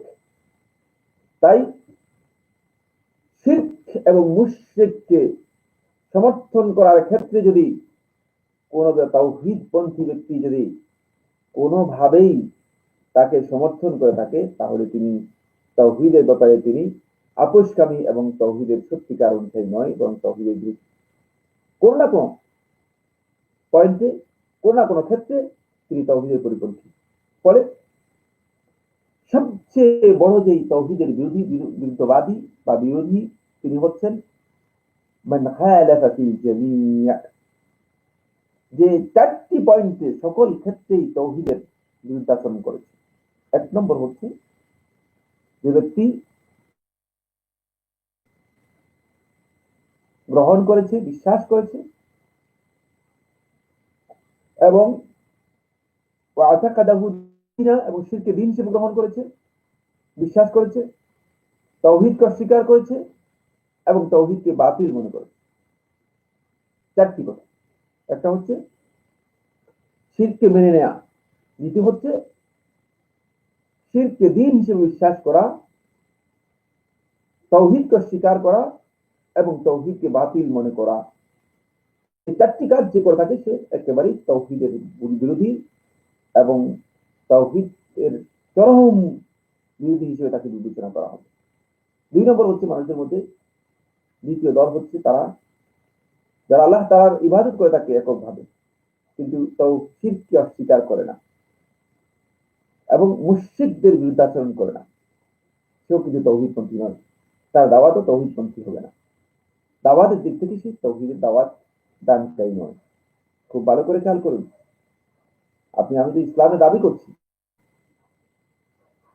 দ্বিতীয় ব্যক্তি হচ্ছে ওই ব্যক্তি যে আল্লাহ রাব্বুল আলামিনের ইবাদত করে কিন্তু তাওহীদের সাথে, আল্লাহ তাআলা ইবাদতের ক্ষেত্রে কাউকে শরীক করে না, কিন্তু শিরককে অস্বীকার করে না এবং মুশরিকদের সাথে তার কোনো ধরনের বিরোধ নেই। বুঝতে হবে এই ব্যক্তি সত্যিকার তাওহীদের দিকে আহ্বানকারী নয়। তিন নম্বর হচ্ছে যে ব্যক্তি তাওহীদকে পছন্দ করে না, ভালোবাসে না এবং তাওহীদের প্রতি ভালোবাসা অথবা ঘৃণা কোনোটাই প্রদর্শন করে না, এই ব্যক্তি তাওহীদপন্থী। খুব ভালো করে খেয়াল করুন, শেখ রাহিমাহুল্লাহ তাআলা বক্তব্যটি আল জামিউল ফরিদের 338 পৃষ্ঠায় একেবারে স্পষ্ট পেয়ে যাবেন। আবার বলছি, আল জামিউল ফরিদের 338 পৃষ্ঠায় শেখ মুহাম্মদ ইবনে সুলাইমান আত-তামিমি রাহমাতুল্লাহ আলাইহি বক্তব্যটি পেয়ে যাবেন। যে ব্যক্তি তাওহীদকে ভালোবাসে না এবং তাওহীদের প্রতি ঘৃণাও নেই, ভালোবাসাও নেই, সে ব্যক্তি তাওহীদপন্থী। 4 নম্বর হচ্ছে ওই ব্যক্তি যে ব্যক্তি শিরককে ঘৃণা করে না এবং শিরককে ভালোবাসে না, শিরকের প্রতি ঘৃণাও নেই, ভালোবাসাও নেই, সেই ব্যক্তিও তাওহীদপন্থী নয়। আমাদের সমাজের মধ্যে এই ধরনের ব্যক্তি বহু রয়েছে, মাশাআল্লাহ। আপনি যদি একটু খেয়াল করেন দেখবেন যে বলছি আমি আমি মসজিদের সাথে আমার কোন ধরনের বিরোধ নেই, আমি মসজিদের প্রতি আমার কোনো ভালোবাসা নেই, মসজিদে আমার কোনো বিরোধ নেই। তিনি নিজেকে মনে করে থাকেন আমি ঝামেলা মুক্ত লোক। নাউযুবিল্লাহি মিন যালিক। না, আপনি ঝামেলা মুক্ত নন, আপনি তাওহীদপন্থী হতে পারেননি, আপনি এখনো তাওহীদবাদী হতে পারেননি, আপনার দাওয়াতের মধ্যে তাওহীদ নেই। খুব ভালো করে খেয়াল রাখতে হবে। 5 নম্বর হচ্ছে মান লাম ইয়ারিফ শিরক, যে শিরক কি জিনিস সেটাই জানেনি, ওয়ালাম ইউনকিরহু, এবং শিরককে অস্বীকার করেনি, ওয়ালাম ইয়ানফিহি, শিরককে নিষেধ করেনি, শিরককে অস্বীকার এবং নিষেধ কোনটাই করেনি, সেই ব্যক্তিও মূলত তাওহীদপন্থী হতে পারবে না। তাহলে তাওহীদপন্থী হতে হলে আপনাকে জানতে হবে কোন কাজগুলো শিরক এবং সেগুলোকে শিরক জেনেই সেগুলোকে অস্বীকার করতে হবে। যদি আপনি অস্বীকার না করে থাকেন তাহলে আপনি কিন্তু তাওহীদবাদী হতে পারবেন না। 6 নম্বর হচ্ছে মান লাম ইয়ারিফ তাওহীদ ওয়ালাম ইনকিরহু, যে তাওহীদ সম্পর্কে জানতে পারেনি এবং তাওহীদ সম্পর্কে জানেও না, তাওহীদের প্রতি তার কোনো ইনকার নেই, অস্বীকৃতিও নেই, এই ব্যক্তিও তাওহীদপন্থী হতে পারবে না। 7 নম্বর হচ্ছে এ হলো শেখ রাহিমাহুল্লাহ তাআলা তিনি বলেন আশাদ্দুল আনওয়াই খাতারান, বিরোধীদের মধ্যে এ হচ্ছে সবচেয়ে জঘন্যতম বিরোধী। মান আমিলা বিত-তাওহীদ, যে তাওহীদ অনুযায়ী আমল করে, ওয়ালাম ইয়ারিফ কদরাহু, তাওহীদের সত্যিকার মর্যাদা গুরুত্ব বুঝে না, ওয়ালাম ইউবগিদ মান তারাকাহু, যে তৌহিদকে লঙ্ঘন করে থাকে তার প্রতি ঘৃণা প্রদর্শন করে না, ওয়ালাম ইউকাফিরহুম, এবং তাদেরকে কাফির মনে করে না। এ হচ্ছে সবচেয়ে আশঙ্কাজনক। শেখ রাহমাতুল্লাহ তাআলা বলতেছেন, এগুলো আমার বক্তব্য নয়, এগুলো সরাসরি শেখুল ইমাম আল মুজাদ্দিদ মুহাম্মদ ইবনে আব্দুল ওয়াহ্হাব রাহিমাহুল্লাহ তাআলা বক্তব্য। এই ব্যক্তি হচ্ছে সবচেয়ে ভয়ঙ্কর ব্যক্তি, যে তাওহীদ অনুযায়ী আমল করে থাকে কিন্তু তাওহীদের প্রকৃত মর্যাদা বুঝতে পারেনি, তাওহীদের যে গুরুত্ব রয়েছে, যে ওয়েট রয়েছে, সেটা বুঝতে পারেনি। আর যে তাওহীদকে অস্বীকার করে অথবা ছেড়ে দেয়, বর্জন করে থাকে, তার প্রতি ঘৃণা নেই এবং তাকে কাফির মনে করে না, সেই ব্যক্তি মূলত সবচেয়ে আশঙ্কাজনক, সবচেয়ে জঘন্য, তাওহীদের দাওয়াতের ক্ষেত্রে বিরোধী ব্যক্তি। ৮ নম্বর শেখ রাহমাহুল্লাহ তাআলা বলেন, এদের মধ্যে ওই ব্যক্তি যে শিরকে ছেড়ে দিয়েছে, অপছন্দ করে, কিন্তু ওয়ালাম ইয়ারিফ কাদরাহু, কিন্তু এর মানে শিরকের ভয়াবহতা কি, শিরকে কতটুকু জঘন্য, এই জিনিসটুকু যে ব্যক্তি জানে না, সেও কিন্তু তাওহীদের প্রকৃত জ্ঞান অর্জন করতে পারেনি, তাওহীদপন্থী হতে পারেনি, প্রকৃত তাওহীদবাদী হতে পারে। তাই প্রকৃত তাওহীদবাদী হতে হলে আপনাকে এই যে ৮ প্রকার লোক রয়েছে, এদের মধ্যে অন্তর্ভুক্ত হতে পারবেন না। এটি শেখ রাহমাহুল্লাহ তাআলা তার আল জামুল ফরিদের মধ্যে উল্লেখ করেছেন। এর সাথে আমরা যোগ করব আরো আরো ৪ প্রকারের লোককে আমি যোগ করব, যারা আমাদের সমাজের মধ্যে বিভিন্ন ধরনের স্লোগান দিচ্ছে, কিন্তু তারা আসলে তাওহীদবাদী নয়। তাদের দাওয়াতের মধ্যে তাওহীদ নেই, তাদের সংস্কারের মধ্যে তাওহীদ নেই, তাদের মিশনের মধ্যে কোনো তাওহীদ নেই, এবং তারা মূলত তাওহীদের দিকে মানুষদেরকে আহ্বান করে না। এই ধরনের লোক হচ্ছে ৯ নম্বর হলো, তাওহীদের আলোচনার প্রয়োজন নেই। আমাদের সমাজের মধ্যে কিছু বন্ধু আছেন, কিছু ভাই আছেন, তাদের বক্তব্য হচ্ছে তাওহীদের এত আলোচনা কি প্রয়োজন নেই। কি বলেন সাইফুল্লাহ ভাই, এত তাওহীদ তাওহীদ কেন? অনেকে যখন তাওহীদের আলোচনার কথা শুনেন, কেন জানি তার একটা অ্যালার্জি হয়ে যায়। তিনি মনে করে থাকেন যে এইটি আসলে একটা অহেতুক আলোচনা এবং অবাঞ্ছিত বক্তব্যের মতো। নাউযুবিল্লাহি মিন যালিক। এই ভাই আসলে শেখুল ইসলাম মুহাম্মদ আব্দুল ওয়াহাব রাহমাতুল্লাহি আলাইহি বলেছেন, তার এই আন্দোলনের মধ্যে যে কোনো এক দলের মধ্যে রয়েছেন, যে কোনো এক দলের মধ্যে রয়েছেন। আর এই ৯ নম্বর দল হচ্ছে, তারা মনে করে তাওহীদের আলোচনার কোনো প্রয়োজন নেই। এর চেয়েও জঘন্য হচ্ছে ওই ব্যক্তি যে বলে কোরআন হাদিসের মধ্যে তাওহীদ নেই। আমি হতবাক হই, অত্যন্ত আশ্চর্যান্বিত হই, যখন কোন সকল ইসলামিক স্কলার, সকল ইসলামিক গবেষক, সকল ইসলামিক চিন্তাবিদ, তার বক্তব্য কোট করা হয় থাকে, তার বক্তব্য তুলে ধরা হয় থাকে, অথবা তিনি তার বক্তব্যের মধ্যে কথা বলে থাকেন যে কোরআন এবং হাদিসের মধ্যে তাওহীদ তো পেলাম না। কি তাওহীদ আপনি পাবেন? সূরাতুল ফাতিহা মানে শুরু করেন, আপনি যদি তাওহীদ না পেয়ে থাকেন, তাহলে আপনি কোরআনই বুঝেন নেই। সূরাতুল ফাতিহা শুরু হচ্ছে তাওহীদ দিয়ে, আলহামদুলিল্লাহ, সমস্ত প্রশংসা আল্লাহর জন্য। এখানে তাওহীদুল উলুহিয়্যার শুরু হচ্ছে, একমাত্র হামদ হবে আল্লাহ রাব্বুল আলামিনের জন্য, সকল প্রকার প্রশংসা একমাত্র আল্লাহ তাআলার জন্য হবে। যেখানে তাওহীদুল উলুহিয়্যা শুরু হলো, আপনি যদি তাওহীদ খুঁজে না পান, তাহলে আপনারই কপাল খারাপ, আপনিই হতভাগা, আপনিই হতভাগা। আপনি অন্যকে দোষারোপ করার কোনো সুযোগ নেই। কোরআন এবং হাদিসের মধ্যে এগুলো ঘুরে ঘুরে রয়েছে।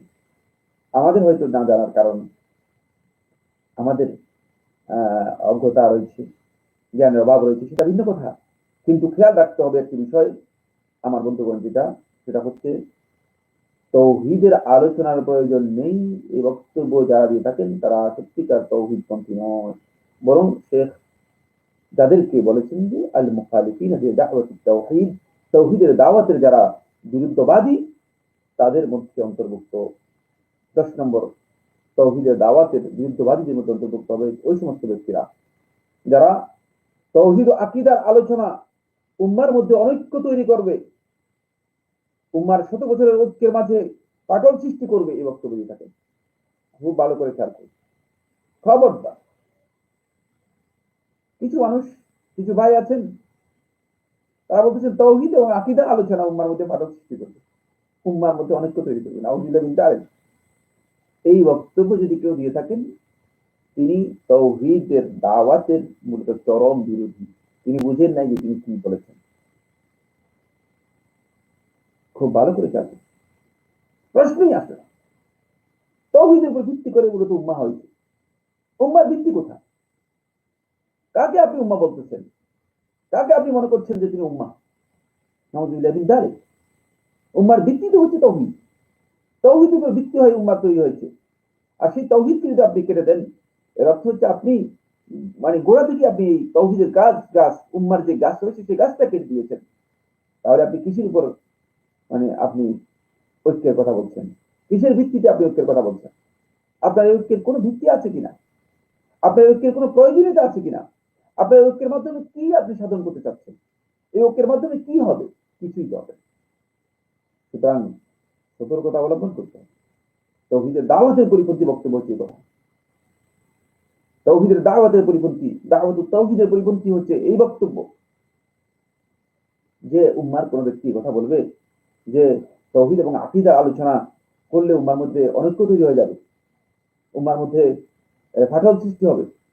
এই ধরনের বক্তব্য যদি কেউ দিয়ে থাকেন, তিনি উম্মাহ সম্পর্কে জানেন না, উম্মাহ কনসেপ্ট সম্পর্কে জানেন না এবং উম্মার মূল ভিত্তি কি সেটাও তার জানা নেই। তিনি আসলে তাওহীদবাদী নন, অথবা তাওহীদের প্রকৃত অর্থ তিনি বুঝতে পারেননি। তিনি এখানে ব্যর্থ ব্যক্তি। তিনি এখানে সবচেয়ে বড় ব্যর্থ ব্যক্তি। 11 নম্বর যে ব্যক্তি দাওয়াতুত তাওহীদের বিরোধী, তিনি 11 নম্বর হচ্ছে তাওহীদের আলোচনা নিয়ে উপহাস, বিদ্রূপ ও তামাশাকারী এমন ব্যক্তি যে তাওহীদের আলোচনা নিয়ে উপহাস, বিদ্রূপ করেন। সুবহানাল্লাহ। কিছু কিছু বন্ধুকে আমি কারো নাম বলতে চাই না, কারণ নাম বলে কাউকে ছোট করতে চাই। হতে পারে যে তিনি তার জাহালাতের কারণে, নাদানির কারণে, তিনি তার মানে ইসলামের জ্ঞান সম্পর্কে যথার্থ জ্ঞান না জানার কারণে, অথবা হতে পারে যে সালাফের মানহাজ সম্পর্কে তার অজ্ঞতার কারণে তিনি মানে এই অবস্থানে চলে গিয়েছেন, স্ট্যান্ডে চলে গেছে। এই জন্য আমরা তাদের নাম উল্লেখ করতে চাই না। কিন্তু এই ধরনের ব্যক্তিদের নাম আমি উল্লেখ করার মতো আমার কাছে মানে যথেষ্ট এভিডেন্স রয়েছে, যারা এই ধরনের বক্তব্য দিয়ে থাকেন, তাওহীদের আলোচনা নিয়ে উপহাস, ঠাট্টা, বিদ্রূপ করেন। যারা তাওহীদের কথা বলে থাকেন তাদেরকে ঠাট্টা, বিদ্রূপ করে থাকেন, উপহাস করে থাকেন। এই ধরনের কাজ মূলত আমার বন্ধুগণ, এটি একেবারেই দাওয়াতুত তাওহীদের চরম বিরোধিতার অন্তর্ভুক্ত। এটাকে খুব ক্ষুদ্র করে দেখার সুযোগ নেই। আপনি হয়তো মনে করেছেন যে আপনি অনেক বড় ইসলামিক স্কলার, হতে পারে আপনার দাবিতে আপনি ইসলামিক স্কলার হতেই পারেন। ইসলামের নয়, সারা পৃথিবীর সমস্ত জ্ঞান যদি কেউ অর্জন করে থাকে, কিন্তু যদি তিনি তাওহীদের এই মূল নীতি সম্পর্কে জ্ঞান না রাখেন, আমি অত্যন্ত বিনীত ভাবে আপনাকে অনুরোধ করব, অত্যন্ত বিনয়ের সাথে আপনাদেরকে বলবো যে তিনি আসলেই তাওহীদের মূল ধারার সাথে সম্পৃক্ত হতে পারেননি। দুর্ভাগ্য, দুর্ভাগ্য, তাই দুর্ভাগ্য, আমাদের কারো দুর্ভাগ্য। তিনি তাওহীদের যে মূল ধারা রয়েছে সে ধারার সাথে আসতে পারেনি। এই জন্য আমি অনুরোধ করবো আপনাদের, আমার সুপ্রিয় দর্শক দিনী ভাই ও বোনদেরকে বলবো, আল জামুল ফরিদের 338 পৃষ্ঠায় শেখ মোহাম্মদ বিন আব্দুল ওয়াহাব রাহমাতুল্লাহ যে বিস্তারিত আলোচনা করেছেন এই বিষয়টি, এটা জেনে নেওয়ার জন্য চেষ্টা করুন। যদি দাওয়াতের মূল ভিত্তি, যদি দাওয়াতের ইনতিলাকা, এই পয়েন্ট অফ গোয়িং যদি ঠিক না হয়ে থাকে, তাহলে আপনি এই যে দাওয়াত দিচ্ছেন, এই যে স্লোগান, এত স্লোগান আবিষ্কার করতেছেন, এই সমস্ত স্লোগানের কোন ধরনের মূল্য নেই। এই স্লোগান শুধুমাত্র মানে আপনার খাহেশ পূরণের স্লোগান, আপনার প্রবৃত্তির অনুসরণের স্লোগান। এই স্লোগান নবুয়তি ও রিসালাতি মিশনের সাথে সামান্যতম কোনো সম্পর্ক নেই। কারণ নবুয়তি, রিসালাতি মিশনের এই দাওয়াতের সাথে সামঞ্জস্যতা নেই, এর সাদৃশ্য নেই, এর মিল নেই। এখানে অনেক গরমিল আছে, এখানে অনেক গরমিল আছে। সে গরমিল হয়তো আপনি বের করতে পারেননি, কিন্তু সে গরমিল যারা সত্যিকার হক, সত্যিকার যারা ইলমের অধিকারী, তারা সেই গরমিল খুঁজে পাবে এবং গরমিল বের করতে সক্ষম হবে। 12 নম্বর হচ্ছে মুশরিক ও শিরকের বিরুদ্ধে আলোচনা করার প্রয়োজন নেই এমন দাবিদার ব্যক্তি, এও মূলত দাওয়াতুত তাওহীদের বিরুদ্ধে। এখন সুবহানাল্লাহ, আপনি খুব আশ্চর্য হবেন, এমন লোক আছে যিনি মধ্যে কাফের থেকে কাফের বলা যাবে না, মুশরিকদেরকে মুশরিক বলতে পারবেন, মুশরিকদের বিরুদ্ধে, শিরকের বিরুদ্ধে, মূর্তি পূজার বিরুদ্ধে, কবর পূজার বিরুদ্ধে কথা বলতে পারবেন না। তাহলে আপনি কিভাবে তাওহীদের দাওয়াত দেবেন? যে তাওহীদের দাওয়াত দেওয়ার জন্য আপনি ইসলামের মধ্যে প্রবেশ করেছেন, মুসলিম হয়েছেন, যেটাকে আপনি ইসলাম হিসেবে যে দিন হিসেবে গ্রহণ করেছেন, আর সেটাই যদি আপনি করতে না পারেন, সেটাই যদি আপনার কাছে বলা হয় যাকে যে না এটা কোনো প্রয়োজন নেই, এই আলোচনা কোনো দরকারই নেই, তাহলে এর অর্থ একটাই, সেটা হচ্ছে আসলেই আপনি দাওয়াতুত তাওহীদের মূলত যেই মানে পদ্ধতি রয়েছে সেই পদ্ধতির সাথে আপনি একাত্মতা ঘোষণা করতে পারেননি। আপনার দাওয়াতটা দাওয়াতুত তাওহীদ হচ্ছে না, তাওহীদের দাওয়াত হচ্ছে। আপনার দাওয়াতটা হচ্ছে মূলত হয়তো প্রবৃত্তির দাওয়াত, অথবা কোনো স্লোগান, অথবা কোনো নিজস্ব কোনো চিন্তাধারা দাওয়াত হতে পারে। আমি কথা অস্বীকার করছি না যে আমাদের মধ্যে অনেক ভাই আছেন তাদের দাওয়াতের মধ্যে বিভিন্ন ধরনের মিসগাইডেড বক্তব্য রয়েছে। পরে আপনি দেখতে পাবেন প্রবৃত্তির অনুসারী যারা আছে তারাও এক প্রকারের দাওয়াত দিয়ে থাকে, তাদের মন মতো দাওয়াত, যার মন যেতে চায়। তাদের এই দাওয়াতের ভিত্তি কি? ভিত্তি একটাই, সেটা হচ্ছে আমার প্রবৃত্তিকে আমাকে এটা বুঝিয়েছে, আমি আমার কমন সেন্স দিয়ে এটা বুঝতে পেরেছি, সেটাই একটা দাওয়াত। কিন্তু ইসলামের দাওয়াত কি এই প্রবৃত্তির অনুসরণের উপর নির্ভরশীল? কাল্লা ওয়া হাসা, কখনো না। ইসলামের দাওয়াত কখনো প্রবৃত্তির অনুসরণের উপর নির্ভরশীল নয়, বরং ইসলামের দাওয়াত আমার বন্ধুগণ এটি নির্ভর করে আছে একটি বিষয়ের উপর, সেটি নবী এবং রাসূলগণ যুগে যুগে নিয়ে এসেছেন, সেটা হচ্ছে তাওহীদের দাওয়াতের উপর। তাওহীদের দাওয়াতের উপর। ফলে কোন ব্যক্তি যদি ইবাদতের ক্ষেত্রে এবং উবুদিয়তের ক্ষেত্রে, গোলামের ক্ষেত্রে পরিপূর্ণরূপে আল্লাহ এবং তার রাসূলের কাছে আত্মসমর্পণ এবং আল্লাহ এবং তার রাসূলের অনুসরণ করতে না পারেন, তাহলে তিনি সত্যিকার অর্থে মানে তার এই দাওয়াত তিনি তাওহীদের দাওয়াত দিতে পারবেন না। তিনি কোনো না কোনো ক্ষেত্রে হয়তো বা বৃত্তির অনুসারী হয়ে যাবেন, অথবা কোনো গ্রুপের অনুসারী হয়ে যাবেন, অথবা কোনো দলের অনুসারী হয়ে যাবেন, অথবা কোনো খানকার অনুসারী হয়ে যাবেন। তখন তার দাওয়াত এর ইনতিলাক খুব ভালো করে আপনি খেয়াল করবেন, তার দাওয়াতের যে শুরু রয়েছে সেই শুরুটুকু তখন সত্যিকার অর্থে যেখান থেকে হওয়ার কথা ছিল সেখান থেকে হবে না, সেখান থেকে হবে না। ফলে এই দাওয়াতকে আল্লাহ সুবহানাহু ওয়া তাআলা কোরআনে কারীমের সূরা আন-নাহলের ৩৬ নম্বর আয়াতের মধ্যে আল্লাহ রাব্বুল আলামিন এক্সপ্লেইন করেছেন, ব্যাখ্যা করেছেন। খুব ভালো করে খেয়াল করুন আল্লাহ সুবহানাহু ওয়া তাআলা কিভাবে এটাকে এক্সপ্লেইন করেছেন। ওয়ালাকাদ বা'আসনা ফি কুল্লি উম্মাতির রাসূলা, যে প্রত্যেক উম্মতের কাছে আমি রাসূল প্রেরণ করেছি। এমন কোন উম্মাহ, এমন কোন জাতি, এমন কোন গোষ্ঠী, এমন কোন মানব সভ্যতা অথবা মানব মানব গোষ্ঠী যায়নি যাদের কাছে আল্লাহ সুবহানাহু ওয়া তাআলা তার পক্ষ থেকে নবী অথবা রাসূল প্রেরণ করেন। সবার কাছে রাসূল প্রেরণ করেছেন। এরপরে এই রাসূলদেরকে আল্লাহ সুবহানাহু ওয়া তাআলা কি নির্দেশ দিয়েছেন, তাদের দাওয়াতি মিশন কি ছিল, সেটাকে আল্লাহ সুবহানাহু ওয়া তাআলা সূরা আন-নাহলের ৩৬ নম্বর আয়াতের মধ্যে স্পষ্ট করে দিচ্ছেন। আর তাদেরকে নির্দেশ দিয়েছি আনি আবুদুল্লাহ, তোমরা আল্লাহ তাআলার ইবাদত করো। এটা হচ্ছে তাওহীদ। আনি আবুদুল্লাহ আন ওয়াহিদুল্লাহ, তোমরা আল্লাহ রাব্বুল আলামিনের তাওহীদকে যথাযথভাবে বাস্তবায়ন করো। ইবাদতের ক্ষেত্রে শিরক মুক্ত নির্ভেজাল আল্লাহ রাব্বুল আলামিনের তাওহীদি ইবাদত করো, তাওহীদ ভিত্তিক ইবাদত করো। ওয়াজতানিবুত তাগুত, এবং তোমরা তাগুতকে পরিহার করো, তাগুতকে তোমরা সম্পূর্ণরূপে বর্জন করো, তাগুতকে তোমরা বর্জন করো। এখানে একেবারে স্পষ্ট, সেটা হচ্ছে আমার বন্ধুগণ দাওয়াতটাকে কিভাবে হবে, দাওয়াতের ধারাও বলে দেওয়া হয়েছে। একটা হচ্ছে তাওহীদের মাধ্যমে, আর কি হচ্ছে আল বারাআতু মিনাশ শিরকি ওয়া আহলিহি, শিরক এবং শিরকের যারা অনুচর, অনুসারী এবং শিরকের যারা প্রবক্তা রয়েছে তাদের সাথে পরিপূর্ণ সম্পর্ক মানে বিচ্ছেদ করার মাধ্যমে তাদের থেকে সম্পূর্ণরূপে আপনাকে আলাদা হতে হবে।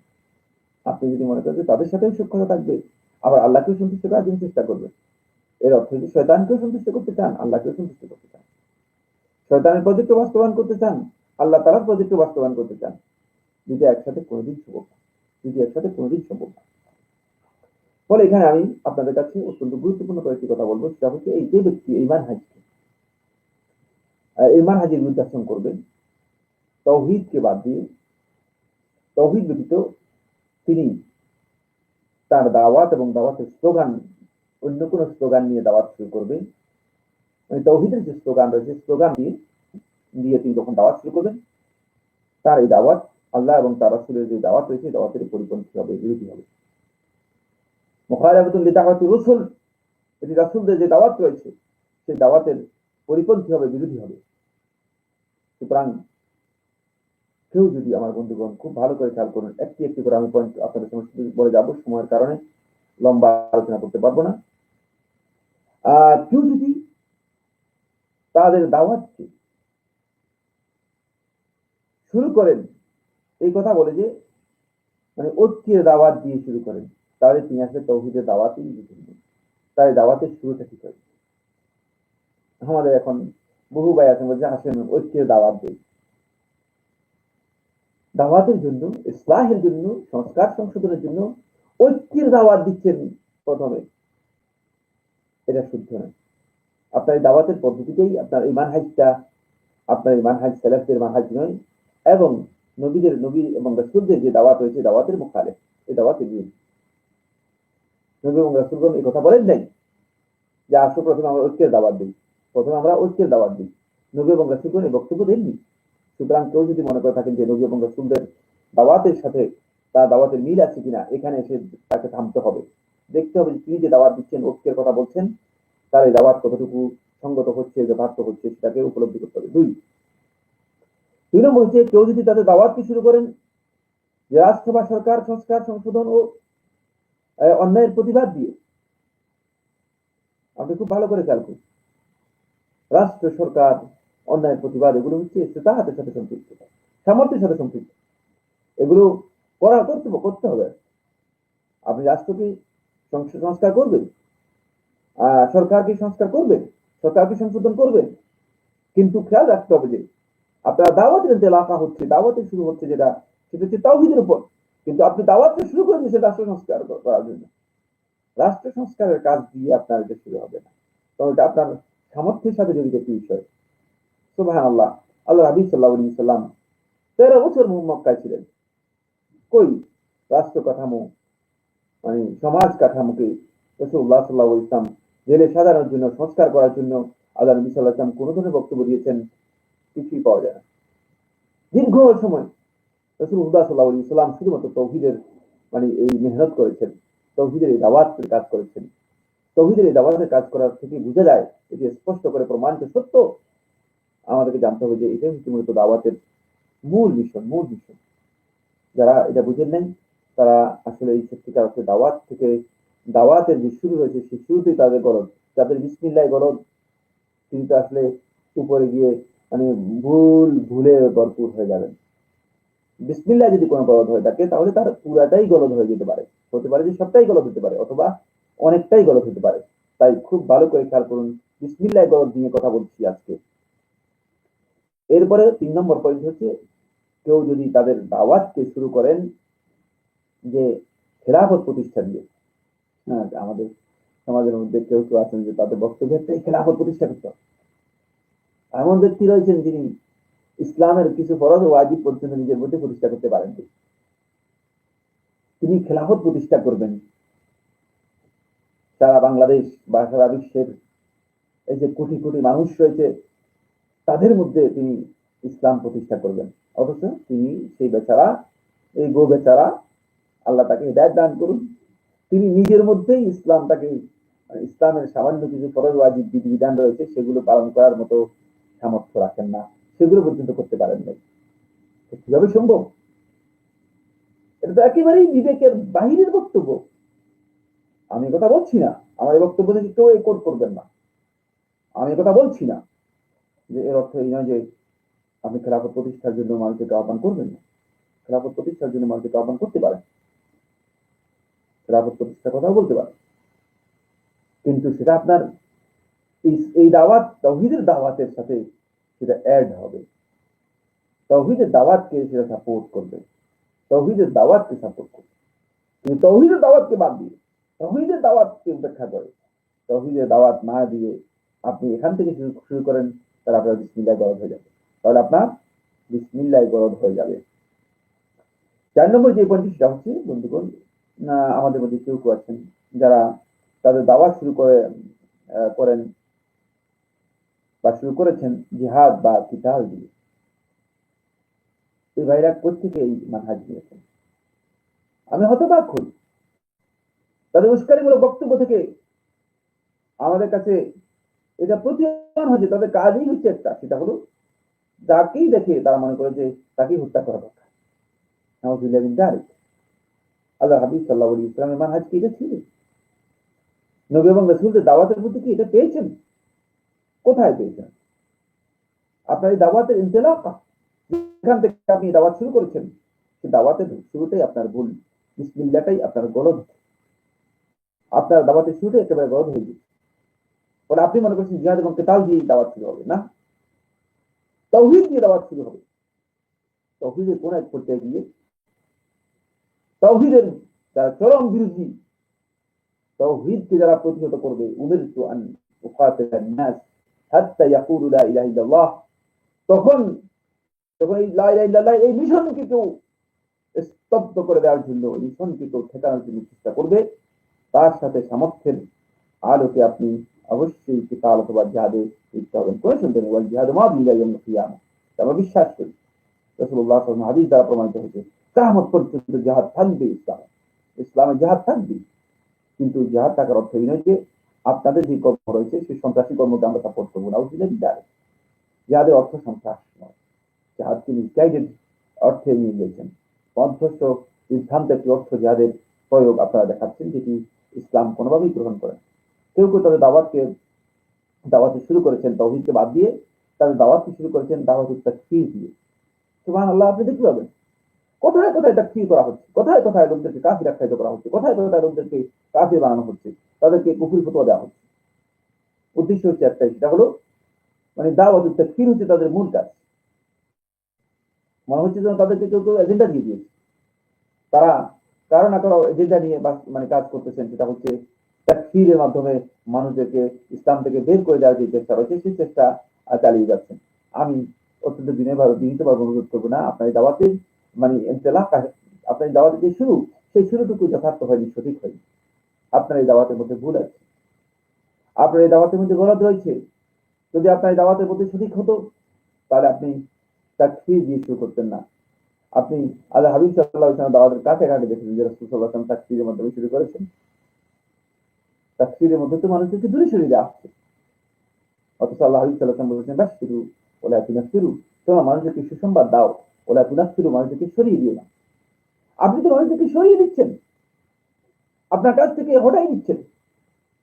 সুতরাং দাওয়াত যদি তাওহীদকে বাদ দিয়ে কেউ তাকফীরের মাধ্যমে শুরু করে থাকেন, তাহলে দাওয়াতটুকু বিসমিল্লাহ বলুন। খুব ভালো করে খেয়াল রাখতে হবে। কেউ কেউ এই দাওয়াত দিচ্ছেন, তাদের দাওয়াতকে তারা শুরু করেছেন পীর মুরিদি দিয়ে। আসেন আগে আমাদের হুজুরে হাতে পাই আসলাম। ইন্না লিল্লাহি ওয়া ইন্না ইলাইহি রাজিউন। আমি অত্যন্ত বিনীতভাবে অনুরোধ করবো, আপনার এই দাওয়াত বিসমিল্লাহ করুন। তাওহীদের দাওয়াত নেই এখানে, বরং তাওহীদকে ভেঙে চুরমার করে দিচ্ছেন আপনি। আপনি আল্লাহর হককে মানুষের দিকে নিয়ে যাচ্ছেন। মানুষের হাতে বায়াতের বিষয়টি কেন আসছে সেটা আপনি বুঝতে পারেননি। আপনি পীর মুরিদির মাধ্যমে আপনার দাওয়াত শুরু করেছেন, পীর মুরিদির মাধ্যমে। এটা ভুল কাজ। তাওহীদকে উপেক্ষা করে যদি কেউ পীর মুরিদির মাধ্যমে তার দাওয়াতি কাজ শুরু করে থাকেন, তার বিসমিল্লাহ করুন, তার দাওয়াতই শুদ্ধ নয়। তার দাওয়াত আসলে দাওয়াত হবে না। এটাকে তিনি হয়তো মনে করেছেন যে এটি দাওয়াত হবে। দাওয়াতের সেলেবদের যে মানহাজ রয়েছে, সালফে সালিহিনের যে মানহাজ রয়েছে, সেই মানহাজের সাথে এটি সামঞ্জস্যপূর্ণ নয়। এখানে সালফে সালিহিনের মানহাজ এর সাথে সামান্যতম কোনো সাদৃশ্য নেই। আমি মানে এ কথা বলছি না আপনাদেরকে যে পীর মুরিদি আপনারা মানে একেবারে পরিপূর্ণরূপে বাতিল করবেন, কিন্তু খেয়াল রাখতে হবে যে বিষয়টা হলো এই, আপনার দাওয়াত হচ্ছে আপনি কি মানে আসেন আমরা আমাদের এই হুজুরের মুরিদ হই। সুবহানাল্লাহ। তাহলে আপনার দাওয়াতটা কি হলো? তাওহীদ কোথায়? তাওহীদের কোনো বক্তব্যই নেই। পরে আমরা দেখতে পাই আমাদের এখানকার গুলোতে, আমাদের দরবারগুলোতে, দরগাহগুলোতে, এইসবগুলোতে আমরা তাই দেখতে পাচ্ছি। সেটা হচ্ছে এই, তাওহীদের কোনো বক্তব্যই নেই, তাওহীদের কোনো আলোচনাই নেই। তারা তাদের খাহিস মতো, তাদের মন মতো, তাদের নিজেদের বিবেচনা অনুযায়ী, প্রবৃত্তির অনুযায়ী মানে তারা লোকদেরকে নিজেদের সংস্কার ও মানে সংশোধনের আত্মশুদ্ধির সবক এবং দাস দিচ্ছেন। এই সবক এবং দাসের মধ্যে আল্লাহ হাবিব সাল্লাল্লাহু আলাইহি সাল্লামের কোনো সবক নেই, থাকলেও সেটা মানে আনুষাঙ্গিক, খুবই সামান্য, খুবই ক্ষুদ্র। এখানে তাদের মন মতো সবক দিয়ে তারা লোকদেরকে নিজেদের মুরিদ বানানোর জন্য চেষ্টা করছেন। এই মুরিদির প্রক্রিয়া মূলত দাওয়াতের প্রক্রিয়া নয়, দাওয়াতের তাওহীদের প্রক্রিয়ার সাথে এটি কোনোভাবেই মানায় না। সুতরাং এখানে সতর্কতা অবলম্বন করতে হবে আমাকে আপনাকে। আমাদের আর এরপরের পয়েন্ট হচ্ছে যেটা, সেটা হলো কেউ কেউ তাদের দাওয়াতকে শুরু করেছেন ফজাইলে আমল দিয়ে। সুবহানাল্লাহ, আমি হতবাক হই, ইমানের এই ব্যক্তিকে আপনি ফজাইলে আমলের কথা বলতেছেন কি কারণে? আগে ইমান উপলব্ধি করুন, আগে তাকে ইমানের উপর দাঁড়াতে সহযোগিতা করুন। তাওহীদ নেই, তাওহীদের দাওয়াতকে উপেক্ষা করে, তাওহীদের দাওয়াতকে বাদ দিয়ে যদি মানুষদেরকে আপনি দাওয়াত দেন, মানুষদের কাছে দাওয়াত উপস্থাপন করেন, এই কথা বলে যে আমরা আসেন, মানে এই আমল এত ফজিলত, আমার এই ফজিলত আমলগুলো করি, আমলগুলো আগে আমল ঠিক আছে কিনা সেটাও জানি না, আগে ইমান ঠিক আছে কিনা সেটাও জানা নেই, তারপরে আমল ঠিক আছে কিনা সেটাও জানা নেই, তারপরে যাবো মাসআলা আদৌ এই ফজিলত আল্লাহ রাসূল সাল্লাল্লাহু আলাইহি ওয়াসাল্লামের হাদিসের মাধ্যমে সাব্যস্ত হয়েছে কিনা। এটা হচ্ছে বড় মাসআলা। রাসূলুল্লাহ সাল্লাল্লাহু আলাইহি ওয়াসাল্লামের হাদিসের মাধ্যমে যদি এই ফজিলত সাব্যস্ত হয়ে থাকে তাহলে না আমলের বিষয় আসবে। কিন্তু আপনার দাওয়াতই শুরু হচ্ছে ফজাইলে আমল দিয়ে। আপনি ফজাইলে আমল মানুষদেরকে উদ্বুদ্ধ করে, আপনি বলছেন যে হ্যাঁ এর মাধ্যমে মানুষ অনেক উদ্বুদ্ধ হয়ে অনুপ্রাণিত, কোনো সন্দেহ নেই। আমি ফজাইলে আমলকে অস্বীকার করছি না। যে সমস্ত ফজিলত রাসূলুল্লাহ সাল্লাল্লাহু আলাইহি ওয়াসাল্লামের আমলের হাদিসের মাধ্যমে আমলের ফজিলত সাব্যস্ত হয়েছে সেগুলো আমরা অবশ্যই করবো, কোনো সন্দেহ নেই, সেগুলো গুরুত্ব হয়েছে। কিন্তু একটি বিষয় আমাদেরকে খুব ভালো করে জানতে হবে, সেটা হচ্ছে আমার এই দাওয়াতের শুরু কোথায় হওয়ার কথা ছিল। বিসমিল্লাহ যদি গলদ হয়ে যায় তাহলে দাওয়াতের বহু জায়গায় গলদ হয়ে যাবে। এই জন্য দাওয়াত শুরু হবে আমার তাওহীদ থেকে। তাওহীদ বাদ দিয়ে যদি আপনি ফাজাইল আমল দিয়ে শুরু করেন তাহলে আপনার দাওয়াতটা শুরুতেই গলদ হয়ে গেল। আসুন, আমাদের মধ্যে কেউ কেউ তাদের দাওয়াতকে শুরু করেছেন দলাদলি ও গ্রুপিং দিয়ে।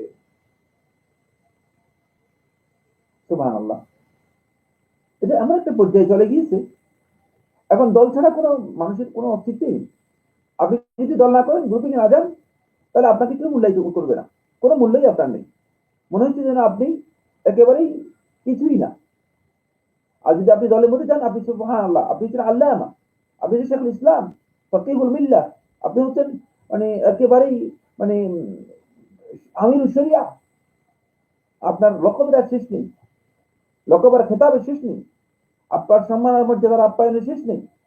কিন্তু যদি আপনি কোনো দল বা গ্রুপের মধ্যে না যান, দলাদলির মধ্যে আপনি অন্তর্ভুক্ত না হন, তাহলে আপনার কোনো মর্যাদাই নেই। মনে হচ্ছে যেন আপনি কিচ্ছু না, আপনার অবদানও কেউ স্বীকার করতে রাজি না, এবং কেউ কথা বলতে রাজি না যে এই ব্যক্তি আলেম। এমনও আছে যে মানে আলেম হিসেবেও আপনাকে স্বীকার করবে কিনা, মানে আদৌ কি আপনি আলেম কিনা সেটাকেই কেউ স্বীকার করতে রাজি হবে না, যদি আপনি সত্যিকার অর্থে কোন ধরনের দল, উপদল, গ্রুপের সাথে আপনি নিজেকে সম্পৃক্ত না করেন। তো বাংলা, এটা কত ভয়ঙ্কর বিষয়, কত দুঃখের বিষয়। তাই আমার বন্ধুগণ, এটা আমাদের খেয়াল রাখতে হবে যে এই যে দাওয়াতের মিশন আল্লাহ হাবিব সাল্লাল্লাহু আলাইহি সাল্লাম আমাদেরকে দিয়ে দিয়েছেন, এই দাওয়াতের মিশনের মূল ভিত্তি হচ্ছে তাওহীদ, এবং এর সর্বশেষ হচ্ছে তাওহীদ। দেখেন না, পরে রাসূলুল্লাহ সাল্লাল্লাহু আলাইহি ওয়াসাল্লাম শেষ কথা কি বললেন? মান কানা আখিরা কালামিহি লা ইলাহা ইল্লাল্লাহ দাখালাল জান্নাহ। যে তার সর্বশেষ কথাটুকু তাওহীদ হবে, লা ইলাহা ইল্লাল্লাহ। লা ইলাহা ইল্লাল্লাহ এই শব্দ হতে হবে সত্য নয়, তাওহীদের এই ঘোষণা তো যার সর্বশেষ কথা হবে সেই দাখালাল জান্নাহ, সেই জান্নাত লাভ করতে পারবে, সেই জান্নাত লাভ করতে পারবে। কত মহামর্যাদার কথা বলা হয়। শুরু হবে যার তাওহীদ, শেষ হবে যার তাওহীদ, যার গোটা পরিক্রমাটাই জীবন পরিচালনার ধাপে ধাপে তাওহীদ ভিত্তিক যখন তার কাজগুলো হবে, তখন তার এই দাওয়াতটা হবে সত্যিকার তাওহীদ দাওয়াত। আর এই তাওহীদের দাওয়াতের সাথে যারা সত্যিকার নিজেদেরকে সম্পৃক্ত করতে পারেনি, যাদের পরিচয় দিয়েছি 12 প্রকার লোকের কথা আমি আপনাদের সামনে বলেছি, এরা কিন্তু সত্যিকার তাওহীদ পন্থী নয়। যদিও তারা তাওহীদের অনুসরণ করে থাকে নিজেদের ব্যক্তি জীবনে অথবা ইবাদতের ক্ষেত্রে অথবা কোনো আমলের ক্ষেত্রে, কিন্তু দাওয়াতের ক্ষেত্রে তারা সত্যিকার তৌহিদপন্থী নয়। আল্লাহ সুবহানাহু ওয়া তাআলা আমাদেরকে বিষয়টি বুঝার তৌফিক দান করুন। ফলে সালিহিনগণ আহলে সুন্নাত ওয়াল জামাতের একটি মূল নীতি হিসেবে এই বিষয়টি স্পষ্ট করেছে, সেটা হচ্ছে আহলে সুন্নাত ওয়াল জামাতের দাওয়াত হবে মূলত তৌহিদ ভিত্তিক এবং তৌহিদ থেকেই তাদের দাওয়াত শুরু হবে। যেভাবে আল্লাহ হাবিব সাল্লাল্লাহু আলাইহি ওয়াসাল্লাম মুআয ইবনে জাবাল সহ আল্লাহ রাসূল সাল্লাল্লাহু আলাইহি ওয়াসাল্লাম সাহাবায়ে কেরামদেরকে শিক্ষা দিয়েছেন এবং সাহাবায়ে কেরামগণ এই দাওয়াতের দিকে আহ্বান করে। ফলে দাওয়াতের ক্ষেত্রে আমাদেরকে আওলাবিয়ত দেখতে হবে, প্রায়োরিটি দেখতে হবে। অগ্রাধিকার ভিত্তিতে কোনটি প্রাধান্য পাবে? অগ্রাধিকার হচ্ছে তাওহীদ। তাওহীদকে বাদ দিয়ে যদি কেউ অগ্রাধিকার ভিত্তিতে মনে করে থাকে যে উৎস হচ্ছে মানে দাওয়াতের জন্য অগ্রাধিকার পাবে, আর কেউ যদি মনে করে যে না মানে এই কাজটি অগ্রাধিকার পাবে, আর অনেকে বোঝা যায় যে বলে যে কোরআন বুঝা হচ্ছে অগ্রাধিকারের ভিত্তিতে আসছে। আর কোরআন না বুঝবেন কি এই কারণে, কোরআন বুঝবেন তো শুধুমাত্র তাওহীদকে বুঝার জন্য, তাওহীদের জন্য। যদি আপনার তাওহীদই না থাকে তাহলে আপনি কোরআন তো বুঝে কোনো লাভ নেই। কোরআন যদি হাফেজ হয়ে যান, সমস্ত কোরআনের তাফসীর গুলো যদি আপনি মুখস্থ করে ফেলেন, কিন্তু যদি তাওহীদের যে ধারণা রয়েছে, তাওহীদের যে বক্তব্য রয়েছে, সেই বক্তব্য যদি আপনার কাছে স্পষ্ট না হয়ে থাকে, তাহলে কাল্লা ওয়া হাসা, কখনো না আপনার এই জ্ঞানের কোনো মূল্য আল্লাহ সুবহানাহু ওয়া তাআলার কাছে নেই এবং আপনি সত্যিকার হেদায়েতও লাভ করতে পারবেন না, সত্যিকার হেদায়েতও লাভ করতে পারবেন না। আসুন আমরা দেখি আমাদের আলোচনার শেষের দিকে যদি কোনো প্রশ্ন থাকে আমরা চেষ্টা করব কিছু প্রশ্নের উত্তর দেওয়ার জন্য।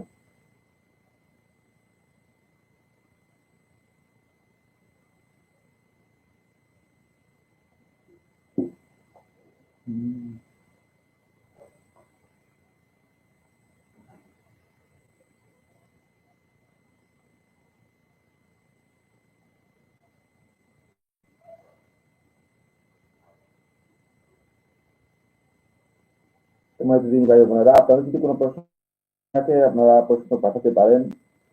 আমরা আপনাদের জন্য আরো কয়েক মিনিট সময় দিতে পারবো এবং আপনাদের প্রশ্নগুলো থাকলে প্রশ্নগুলোর উত্তর দিতে পারবো ইনশাআল্লাহ তাআলা। আপনাদের কারো প্রশ্ন আছে কিনা?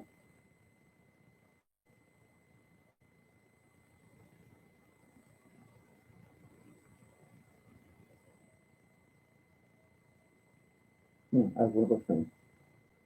জি, আসসালামু আলাইকুম ওয়া রাহমাতুল্লাহি ওয়া বারাকাতুহু। সুবহানাকাল্লাহুম্মা ওয়া বিহামদিকা আশহাদু আল্লা ইলাহা ইল্লা আনতা আস্তাগফিরুকা ওয়া আতুবু ইলাইক।